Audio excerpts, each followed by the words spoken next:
Yo, y'all ready for this? Yeah.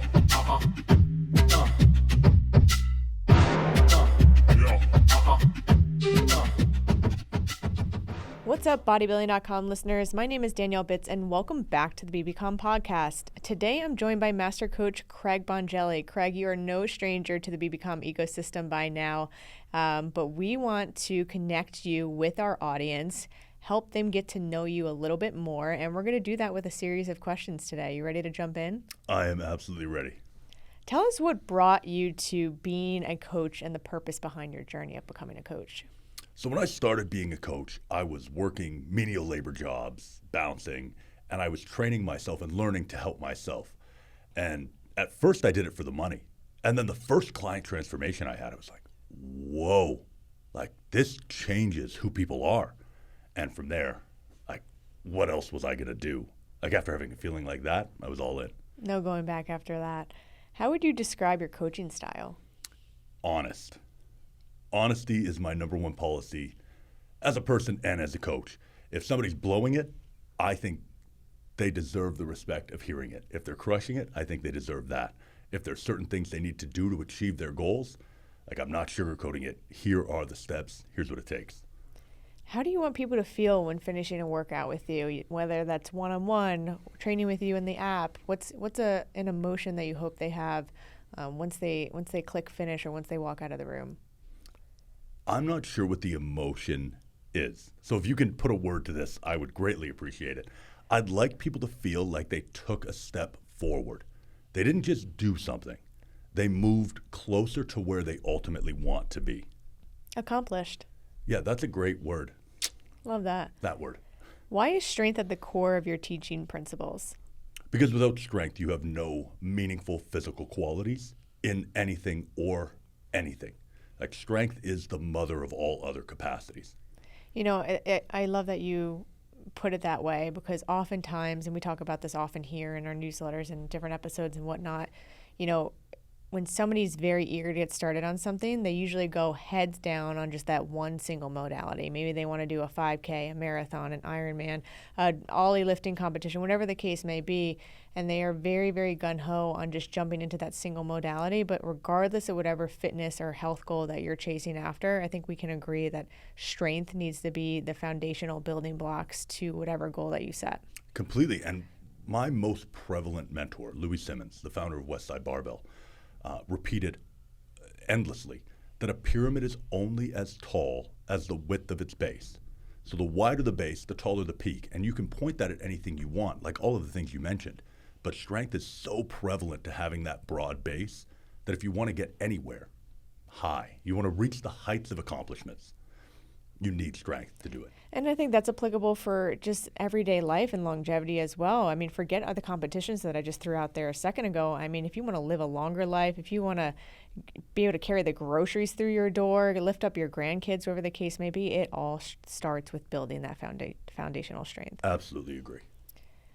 Craig, what's your favorite movement and why? My absolute favorite movement in the gym. Yep. It's probably a deadlift. I'm not naturally suited to deadlifts with my leverages, but they're so raw. Like they're so fundamental and raw that they have to be my favorite, even though they're also somewhat my nemesis. I would expect nothing else from you. What's your advice for someone who's just getting started? My advice for someone starting out is to absorb as much information as possible, to read everything, watch everything, find all the experts, absorb as much as you can, and then stop absorbing new information and go put it into practice. With the Bodybuilding.com app, check out all the coaches, see everything we have to say, look at all the different approaches we take, then pick one. You go, I'm going to do this for 4, 6, 8 weeks. Maybe 4 to 6 is a reasonable test. And go like head down, do that, and perform some self-experimentation from which you can make better decisions in the future about what you like, don't like, works, doesn't work. A lot of information, put it into practice, then reevaluate, put it into practice, repeat. Be a sponge and then execute. Completely. What's your advice to someone who's maybe hit a plateau in their fitness journey? So maybe this is somebody a bit more advanced, right? They're going after more of a niche goal within the gym or the competition setting, and they just can't get past, a certain threshold or certain PR and kind of can't level up their game, for lack of a better term. So what's your advice for that type of fitness enthusiast or athlete? In that type of place, so if we extend that out from my advice for someone starting, for someone who's stuck on a plateau, there are, depending on what your goal is, hundreds, thousands, tens of thousands of people who have crushed the plateau that you can't figure out yet. Go learn from an expert. Find somebody who's walked the path, who's been up the mountain, and go, hey, how do I get past this? And go find it from someone who's done it.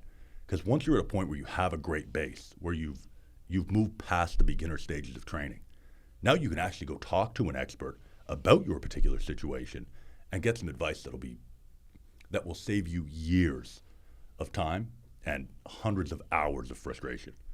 I love that, because I think as our fitness journey progresses and the more knowledge that we gain, the more experience we gain, our ego grows with that. And we often forget that we can always benefit from a coach. And there's a saying, great coaches need great coaches, right? You can really never outgrow having a coach. You can outgrow a coach, but I think there's always opportunity to go out and find somebody who's doing things, better than you, or maybe who can provide you with the insight in terms of doing it differently to reach your goal. Completely. And there are coaches out there who have helped hundreds of people beat your specific plateau.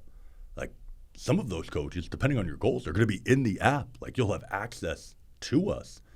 But regardless, like, you go find somebody who's been like, oh yeah, not only have I done that, I've shown 100 people how to do that, and then get their advice. Absolutely.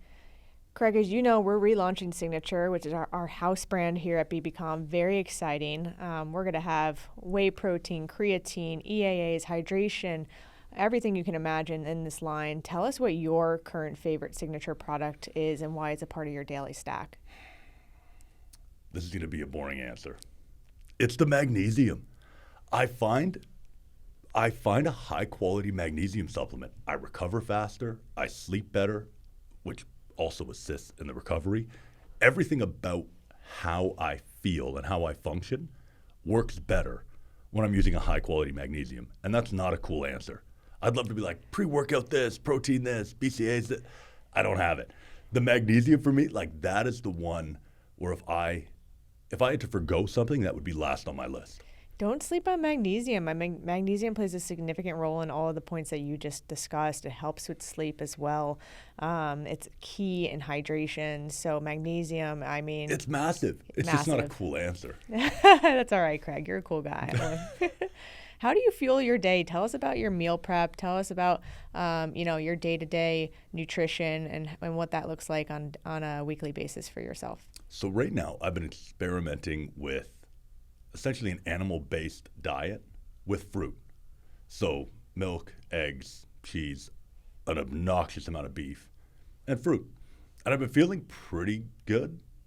But I'm at a place now where I'm experimenting with my diet for personal interest. I'm not following a really intensive plan the way I have in the past when I was targeting a really specific goal. So I'm doing a lot of self-experimentation, which I wouldn't recommend to somebody who hasn't spent a lot of time doing things more regimented, so they can figure out, is this better, is this worse, and have a better understanding of their body to know how they're actually responding to something. But that's what I'm doing presently. What's your recommendation for somebody who's just getting started, right? So the example that you just gave, one could argue that there's some aggressive elimination that goes into that. But somebody who's maybe just trying to shed a couple pounds and gain a few pounds of muscle, what's your advice for them? Okay, my advice for them. Figure out what you're doing right now, honestly. Not the whole, okay, I'm going to keep a food journal so I'm not eating any more donuts. Like, actually look at where you are. And the mistake people make is trying to have a better peak. So they're like, man, last Monday I ate 90% perfect. This Monday I'm gonna eat 100% perfect. Or I only screwed up my diet on Wednesday. Instead of doing that, instead of looking at raising the peak, if you look at raising the floor, so never doing worse or as bad as you did the week previous. So you ate 19 donuts last week. No offense to anyone who likes donuts. I don't know why that's my target today, but I'm going after donuts. You had 19 donuts last week, but on Monday you only had 1. So instead of thinking, okay, Monday I'm having 0, go this week I'm going to eat less than 19. And if you can continually eliminate your worst habits or making them less bad, you improve significantly faster mathematically. And we can break that down later in a video. Like I can show you the numbers because it's magic. But it's also easier. If I want to improve my average in high school, I'm a high school student, and I've got a 90 in English, but I've got a 40 in math, I can get a 10% improvement in English going from 90 to 100. But 90 to 100 is a lot of work. I can get a 10% improvement in math going from 40% to 50 and get that same 10% improvement. It's a lot easier to do. The worse something is, the easier it is to improve it. There's a lot more low-hanging fruit. That's what people should be focused on. You don't need a perfect diet. You need one that isn't as bad as the one you have right now. And then once you get used to that, a little bit less bad again. And if you creep the floor up, the results are mathematically improved and so much easier. Striving for that gradual evolution over time. Completely. I feel like you just used Homer Simpson as your client reference with the donuts. Last one here before we get into our rapid fire Q&A. Craig, what do you do for recovery? If I'm being intelligent, I do a ton of sled pulling. I did a little video that'll be in the app explaining the benefits of sled pulling, and it is dynamite. I am a huge fan of that. But to be honest, outside of that, if I have time to go walk the dog with my wife, if I'm doing stuff with my daughters, I use a lot of real life stuff to do that. I have a hard time switching between like 10 out of 10. It's hard for me to find like a 3 or a 4.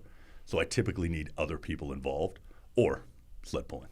We'll call that functional recovery, for lack of a better term. But why the sled? Tell us why the sled helps with recovery. Okay, so the sled, apart from being a very natural movement, you're walking. Mm-hmm. There is no lowering portion or eccentric portion to doing something like a sled. Whereas if I was doing a bicep curl, I curl up, I lower down. It's the lowering that beats you up and takes more out of you than the raising a weight. So the idea that if you can do something light with no lowering portion or no eccentric portion and do something for a fairly long duration that pumps blood through your entire body, it can be really beneficial in terms of recovery and restoration. And that's definitely what I've found. Awesome. Well, stay tuned for that video on the BB.com app. All right, you ready to get into our rapid fire Q&A? I'm as ready as I'm going to be. All right, here we go. Number 1, upper body or lower body? Upper body for looks, lower body for function. Number 2, push or pull? Pull. Deadlift or squat? Deadlift. Biceps or triceps? Ooh, biceps for fun, triceps for function. Morning or night workout? Ooh, morning for fitness, night for strength. Favorite book? An Open Society and Its Enemies by Karl Popper. Favorite food? Steak. Favorite music? That really depends what I'm doing. Workout music? Nipsey Hussle or Kevin Gates right now? One word to describe you, Craig. Hopeful. And one word to describe your workouts. Hopeless. No. Cut. We'll just cut it right there. One word to describe the workouts. Legit. Like the workouts are legit. I assume all the other coaches feel the same way. But everything I put in the app is what I would be recommending if my closest friend in the world was like, how do I achieve this goal? How do I do this? That's what I'm putting in there. Craig, thanks for stopping by for a quick one with us in the studio. We're so excited to work out with you in 2025. I can't wait. Stay tuned as we gear up to launch the Bodybuilding.com app where you can work out with all of our coaches in 2025. Yeah.